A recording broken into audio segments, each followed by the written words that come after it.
पाटीराम घरे खाई खाई आए हम सब। चलिए देखिए आगे 11वां है ना। 11वां श्लोक देखिए, एक अपनी अलग विशेषता प्रकट कर रहा है और कह रहा है प्रीणाति यः सुचरितैः पितरं सपुत्रो। प्रीणाति यः सुचरितैः पितरं सपुत्रो यद् भर्तुः एव हितमिच्छति तत् कलत्रम्। क्लियर। तन्मित्रम् आपदि सुखे च समक्रियं यत् एतत् त्रयं जगति पुण्यकृतो लभन्ते।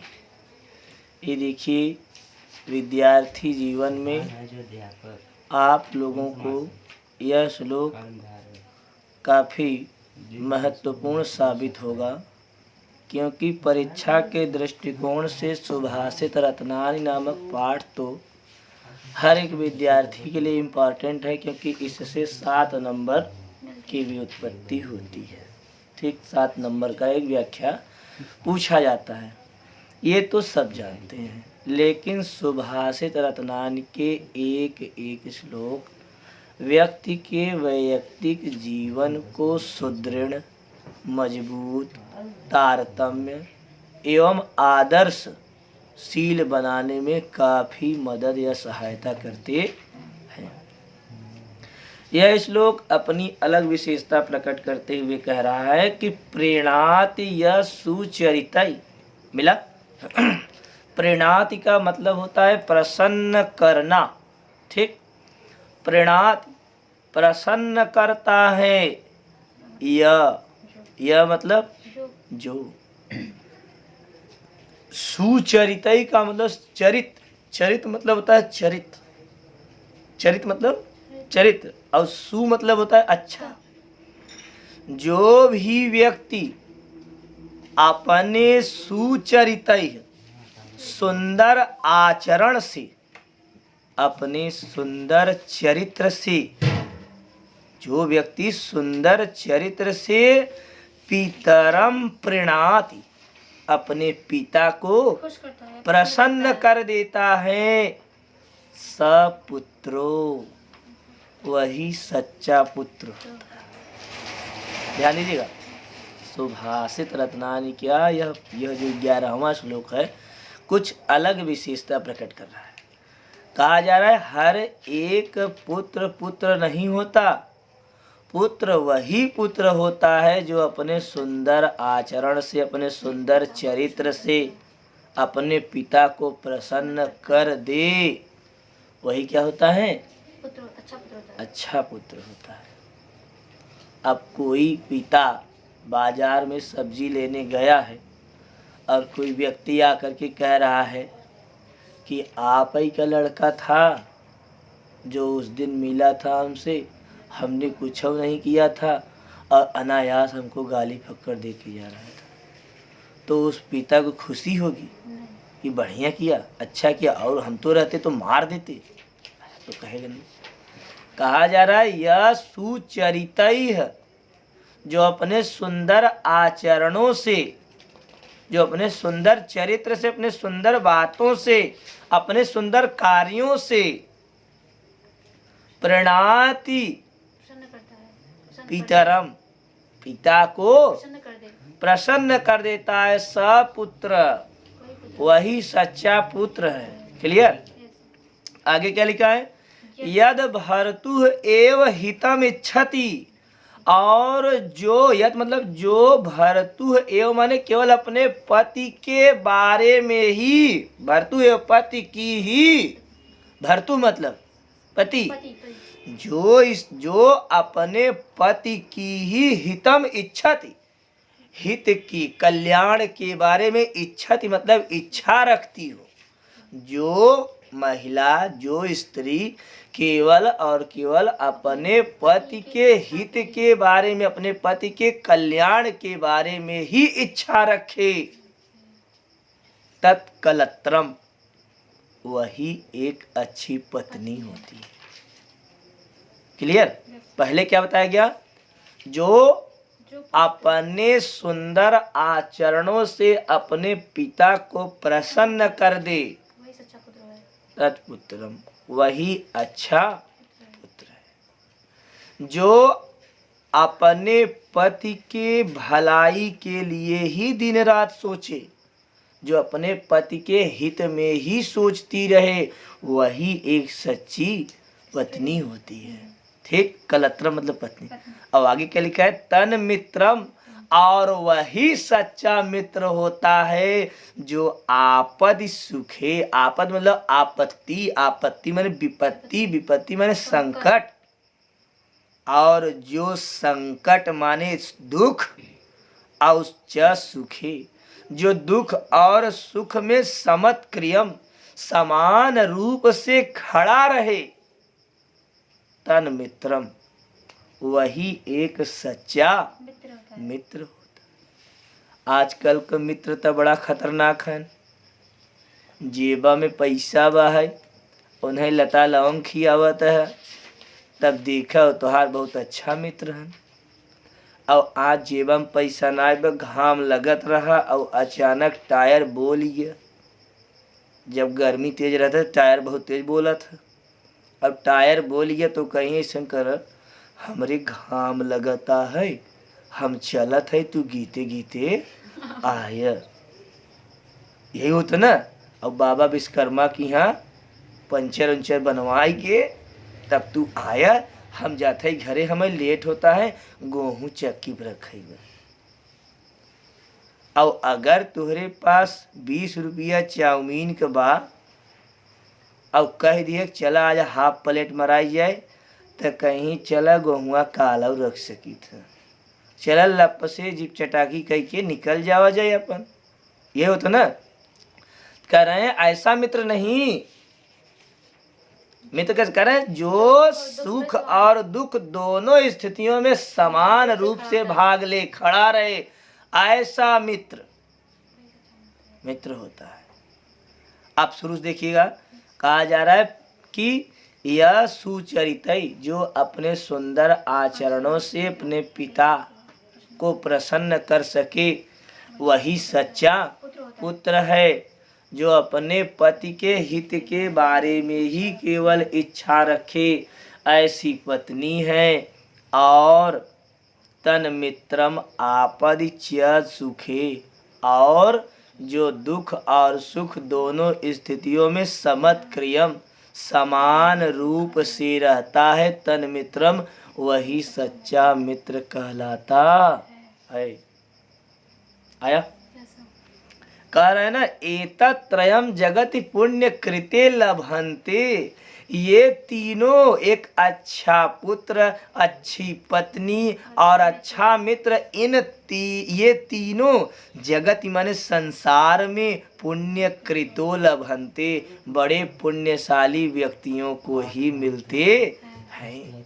ये तीनों एक ही जन्म में मिल जाए, जिनको मिल जाते हैं वे बड़े ही पुण्यशाली होते। अन्यथा केहू की पत्नी टेढ़ बा तो पुत्र सही बा, केहू के पुत्र लफंगा बा पत्नी सही बा, केहू के पुत्र और पत्नी ठीक ठाक है तो मित्र परोक्षे कार्य हंतारम प्रत्यक्ष प्रियवादिनम वाले हैं।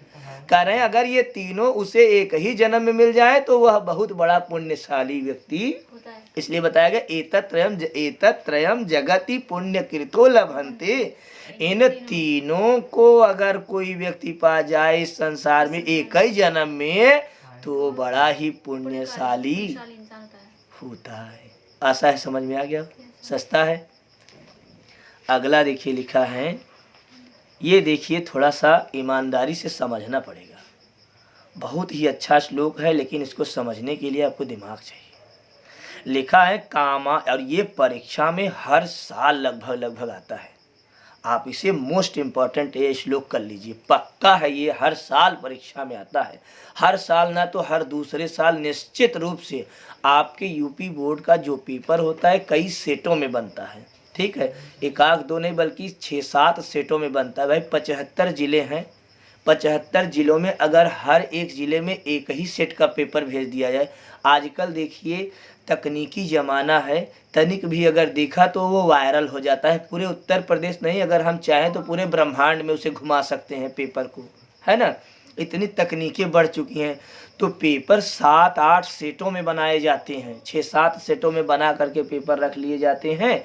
इसलिए रख लिए जाते हैं ताकि कोई समस्या हो, किसी ज़िले में अगर कोई पेपर अगर इधर उधर हो गया तो उस पेपर को हटा करके दूसरे पेपर को लॉन्च कर दिया जाता है। चलो तुम नकल मारो, कितना नकल करोगे, है ना। इधर इस ज़िले का उस ज़िले 4-5-6 ज़िलों में एक एक सेट में पेपर सेट किया जाता है ना। जहाँ नकल पेपर एक ही रहता है, पूरे उत्तर प्रदेश में एक ही पेपर है, लेकिन जब नकल होगा तो वहाँ का पेपर बदल करके उस पेपर को सेट कर देंगे। बहुत से प्रावधान है, हमारी सरकार ने बहुत सी समस्याओं का समाधान ढूंढा है। लेकिन ताला बनवे वाली कंपनी ताला बहुत अच्छा बनावत है, चोर सीना पे हाथ रख के कहत आलिज बेल, तोरे जितना औकात हो तू ताला बनाए डालत, ओके तोड़े की क्षमता तो हमारे पास बा है, होता ही नहीं। तो ध्यान दीजिएगा, लिखा है तो ये हर साल परीक्षा में प्रश्न लगभग पूछे जाते हैं। देखिए लिखा है, कामान दुग्धे विप्र कर्षति अलक्ष्मी, मिला।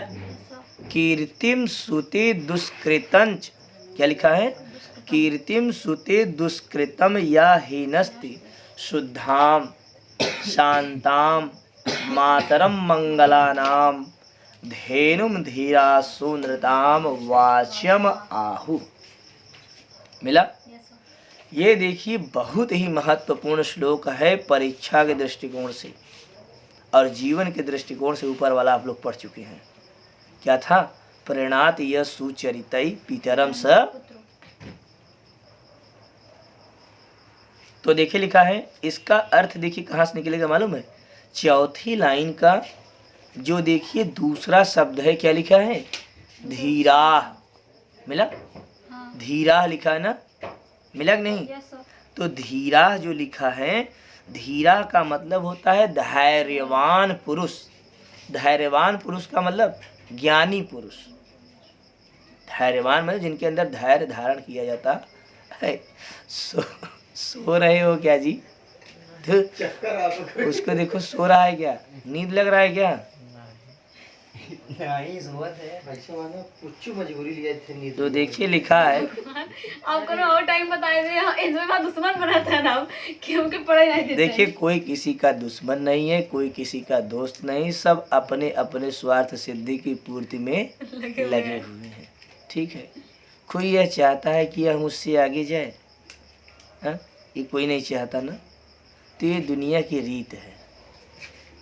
हम ही एक पागल व्यक्ति है जो कि दोनों जने के संगे ले चले चाहत है, और बाकी तू चाहत है वो चला जाए, वो चाहत है तू चला जा।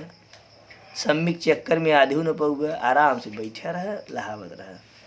तो देखिए लिखा है, ये धीरा, धीरा का मतलब होता है जो धैर्यवान पुरुष होते हैं। ज्ञानियों ने, धैर्यवान पुरुषों ने, याद रखिएगा, धैर्यवान पुरुषों ने धीरह धीरव धीरा, कर्ता बहुवचन, कर्ता ने, कर्ता ने, चिन्ह क्या होता है, धैर्यवान पुरुषों ने, धैर्यवान पुरुषों ने। क्या लिखा है कि धैर्यवान पुरुषों ने, ज्ञानी पुरुषों ने, क्लियर, ज्ञानी पुरुषों ने या ज्ञानियों ने। अब देखिए आगे लिखा है, उसी के बगल में क्या लिखा है, सुनृताम। सुनृताम का मतलब होता है सत्य एवं प्रिय। और वाचम देखिए आगे लिखा है, वाचम मतलब होता है वाणी। धैर्यवान पुरुषों ने, ज्ञानी पुरुषों ने, विद्वान मनुष्यों ने सुनृताम वाचम, सत्य एवं प्रिय वाणी को। धैर्यवान, एक एक शब्दों का अर्थ देखिए बहुत ही सरल है, ध्यान लगाना पड़ेगा। दिखा है क्या कि धीराह, विद्वान मनुष्यों ने, धैर्यवान पुरुषों ने या ज्ञानियों ने, कुछ भी लिख सकते हैं, ज्ञानियों ने या धैर्यवान मनुष्यों ने या विद्वानों ने, कुछ भी लिखिए आप, ज्यादा से ज्यादा लिख लीजिए धैर्यवान पुरुषों ने सुनृताम वाचम। सुनृताम का मतलब होता है सत्य एवं प्रिय प्रिय, वाचम मतलब वाणी को। धैर्यवान पुरुषों ने सत्य एवं प्रिय वाणी को। क्लियर? यस सर आगे क्या लिखा है? सत्य एवं प्रिय वाणी को। आप तीसरी लाइन देखिए, लिखा है शुद्धाम। मिला? यस सर शुद्धाम का मतलब हो जाएगा शुद्ध। शुद्धाम मतलब शुद्ध। शांताम मतलब शांत। धैर्यवान पुरुषों ने सुनृताम सच्ची एवं प्रिय वाणी को, सत्य एवं प्रिय वाणी को, शुद्धाम मतलब शुद्ध, शांता, शुद्ध मतलब पवित्र, शांत मतलब शांत, शुद्धाम शांताम, शुद्ध एवं शांत शांत, शुद्ध एवं शांत शांत। आगे क्या लिखा है? मातरम मंगलानाम मातरम मंगलानाम मातरम। मंगलानाम माने मंगलकारी, मंगलकारी। फिर से देखिए क्या लिखा है कि धीरा विद्वानों ने सुनृताम सच्ची एवं प्रिय, सत्य एवं प्रिय वाचम मतलब वाणी को शुद्ध। तीसरी लाइन शुद्ध शांत और मंगलाना माने सभी प्रकार के मंगलों की, मंगल माने कल्याण, सभी प्रकार के कल्याणों की, मातरम माने माता रूपी। और चौथी लाइन का पहला शब्द धेनुम, धेनु माने गाय, और अंतिम में लिखा है आहुः, कहा है। अब देखिए फिर से अर्थ लगाइएगा, नहीं तो अर्थ का अनर्थ हो जाएगा।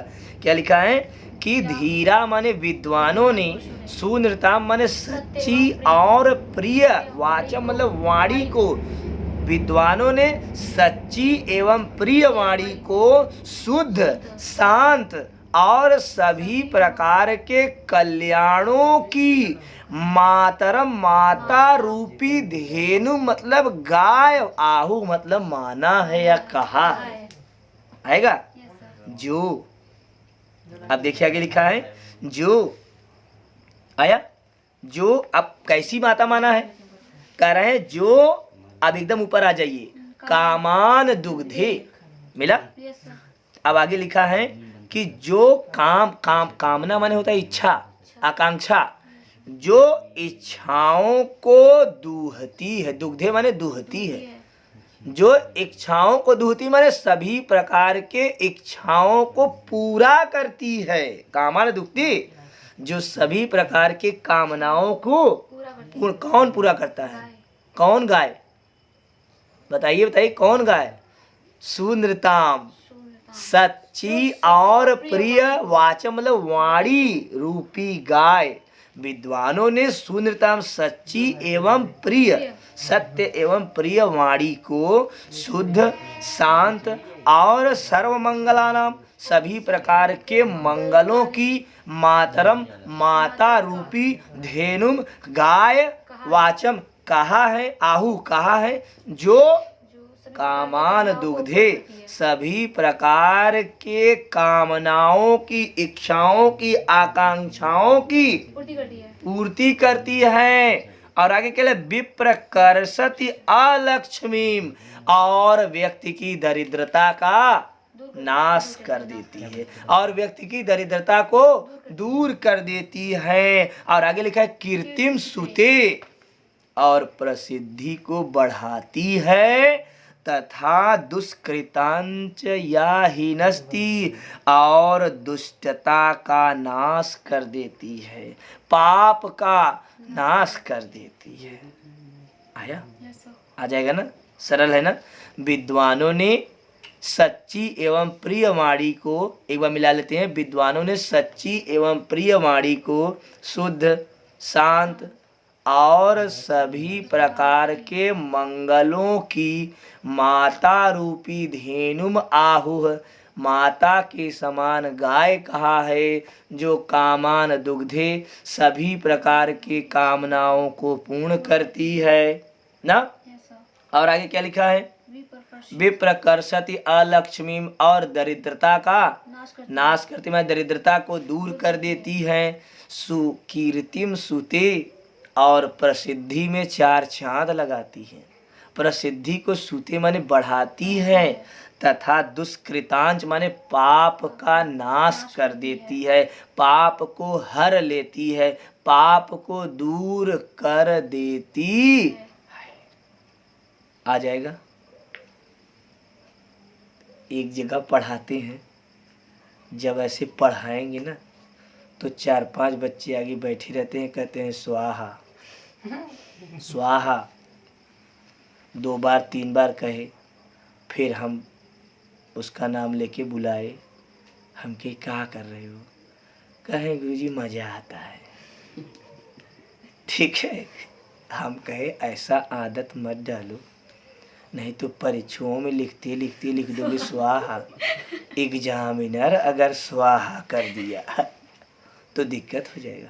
हमारे गुरुजी जब पढ़ाते हैं तो उन्होंने एक बार जब पढ़ाया तो उन्होंने बताया कि लड़का स्वाहा 2 प्रकार को होता, स्वाहा 2 प्रकार का होता है। हम लोग तर्क वितर्क करे लागे, साला 2 प्रकार का स्वाहा कौन होता, तो कहत हैं अच्छा एक स्वाहा जैसे केहू के घर दुआर मड़ई उड़ई झोपड़ी ओपड़ी अगर जरी ओरी गया तो कहीं कुल जरी के स्वाहा हो गया, अरे एक के स्वाहा हो गया। हम कहे गुरुजी एक और स्वाहा, कहें एक स्वाहा माने कपूर दसांग अगरबत्ती हेन तेन दुनिया भरे के जीवन कुल रहत है सामग्री, ओके लय के कहीं ओम विष्णवे नमः स्वाहा, ओम गणेशाय नमः स्वाहा। एकर मतलब मैं आप स्वाहा माने मैं आपको समर्पित कर रहा हूँ, आप उसे ले लीजिए, है ना। तो स्वाहा मतलब समर्पित करना भी होता है, और स्वाहा मतलब एक जीवन जारी मर के स्वाहा, है ना। और टाइम है आपके पास। चलिए अगला देखिए, लिखा है कि व्यतिसजति पदार्थांतरः कोपि हेतु, मिला। व्यतिसजति पदार्थांतरः कोपि हेतु न खलु बहिः रूप अधीन प्रीतयः संश्रयन्ते।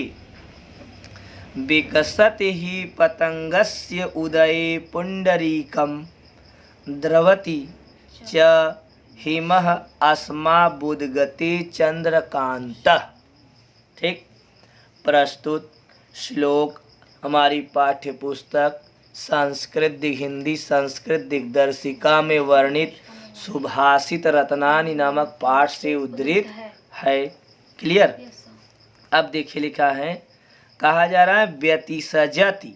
व्यतिसजति का मतलब होता है मिलाता है, मिलाता। इधर देखिए, मिलाता है माने जोड़ता है, मिलाता है मतलब जोड़ता है।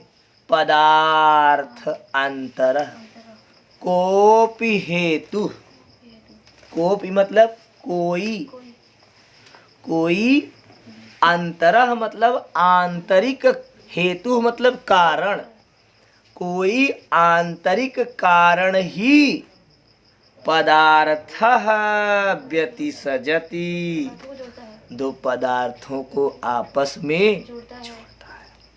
कोई आंतरिक कारण ही पदार्थों को आपस में जोड़ता है। न खलु बहिः रूप अधीन प्रीतयः संश्रयन्ते, क्यों निश्चित न खलु निश्चित ही प्रीतयः मतलब प्रेम, बहिः रूप अधीन बाहरी रूपों पर न संश्रयन्ते आश्रित नहीं होता।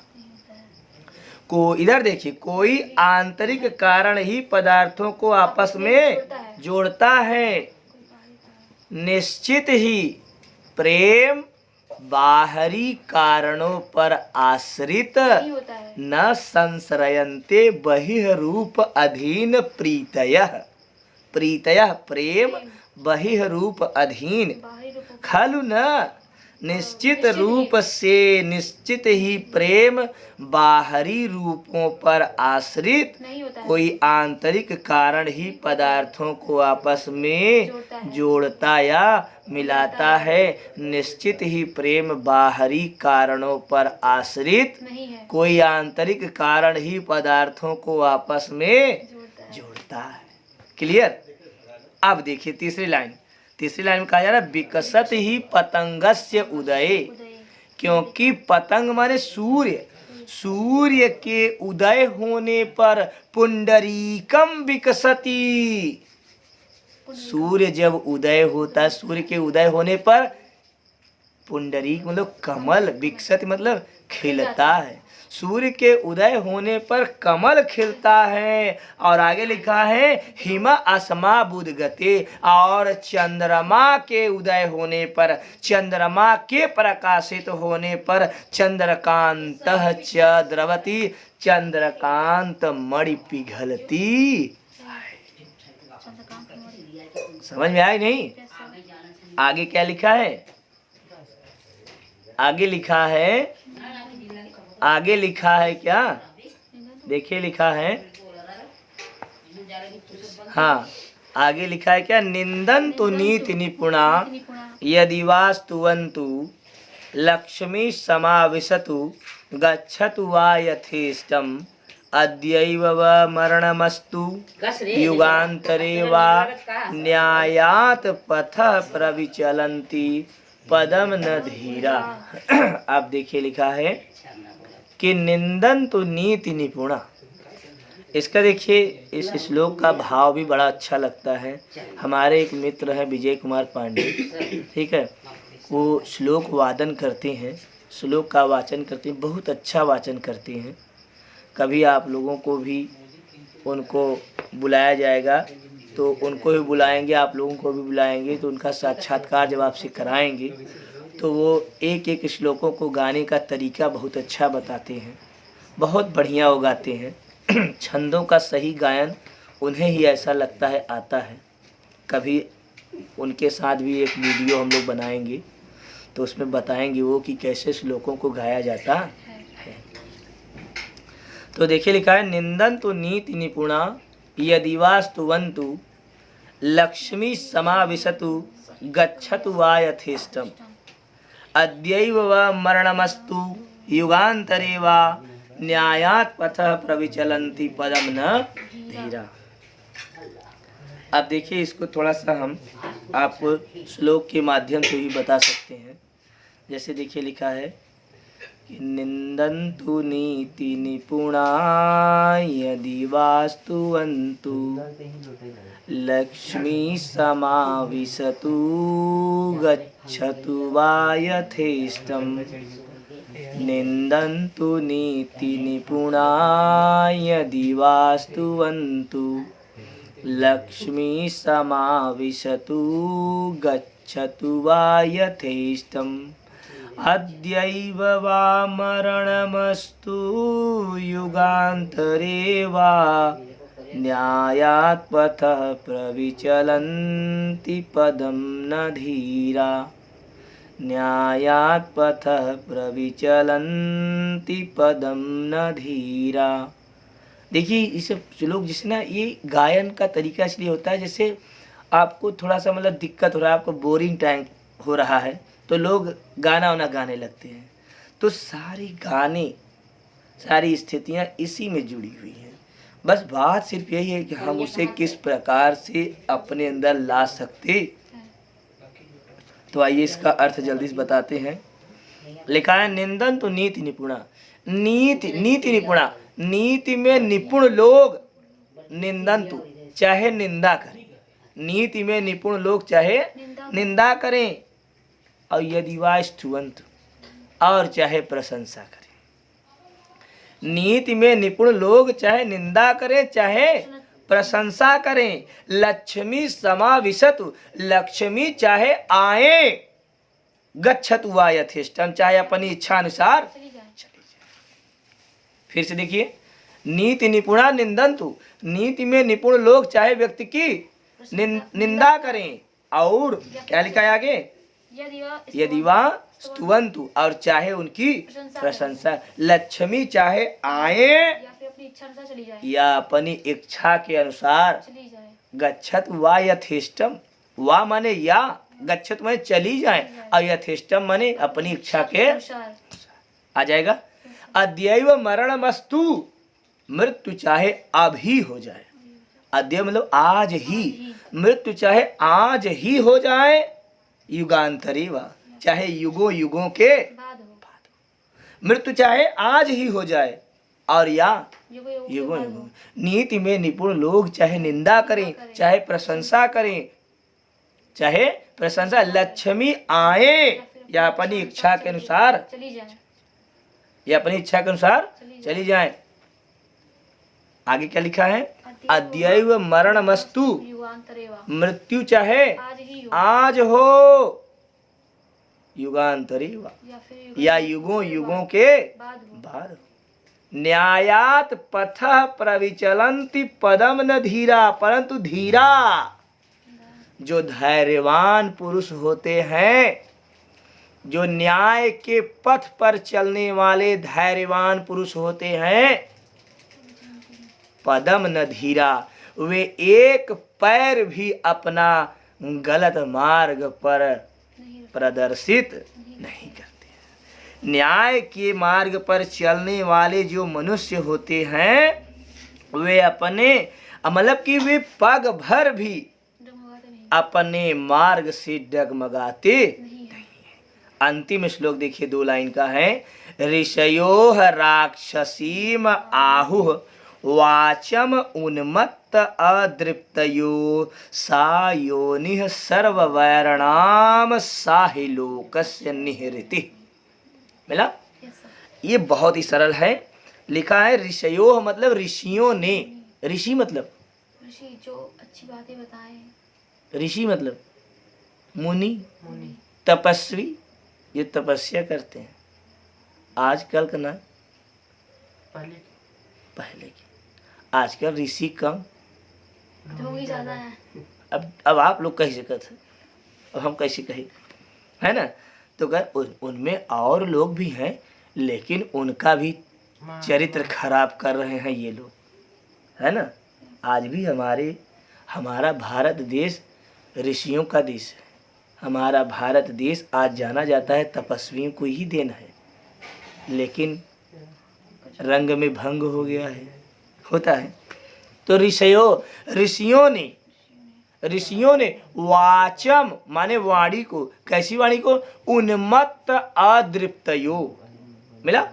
वाचम उन्मत्त अदृप्तयो। वाचम को रखते हैं उन्मत्त माने अहंकारी, सॉरी उन्मत्त मतलब लिखा है ना, ऋषियों ने उन्मत्त। मिला? ऋषियों ने उन्मत्त माने मतवाला।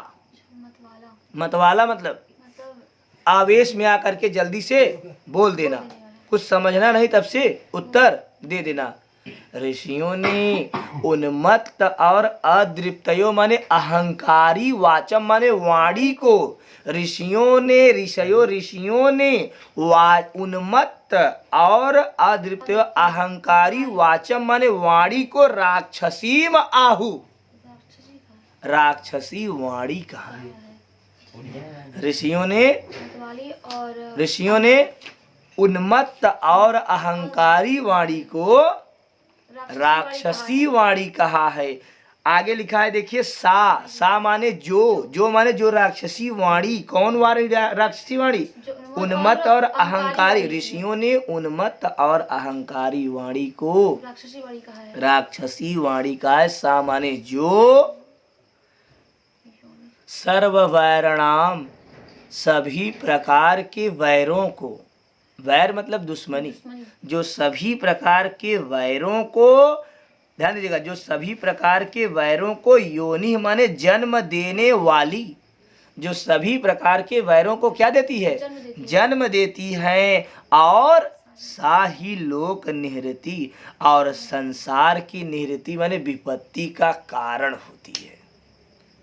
जो सभी प्रकार के वैरों को, योनि मतलब जन्म देती है, और सभी प्रकार की, देखिए लिखा है ना, और संसार की समस्त प्रकार की विपत्तियों का कारण भी होती है।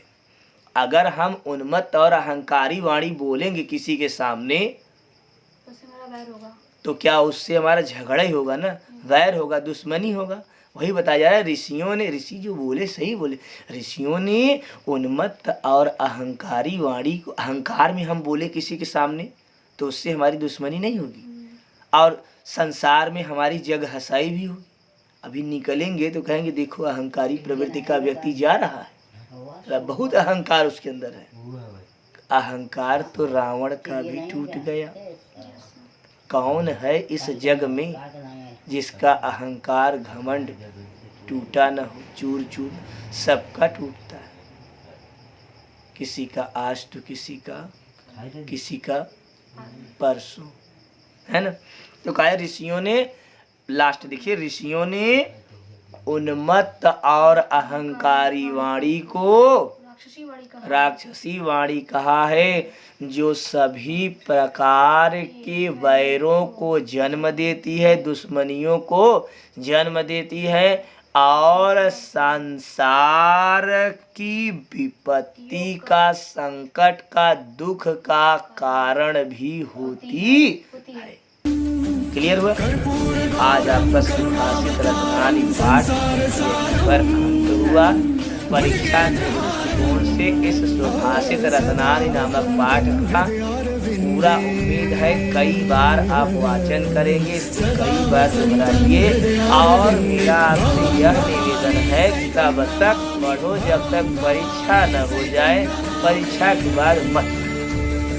ठीक है, कम से कम परीक्षा तक आप पढ़ लेंगे तो आपका कंप्लीट हो जाएगा और 7 नंबर आपको इससे मिलेंगे। आर्ट साइड के जो विद्यार्थी हैं उनको 7 नंबर व्याख्या प्लस 2 नंबर का उनको प्रश्नोत्तर भी लिखा, उनके लिए 9 नंबर। यह बहुत ही इम्पोर्टेंट है। मुझे पूरा आशा और विश्वास है कि आप लोग सुभाषित रत्नावली नामक पाठ पर अच्छे से प्रकाश डालेंगे।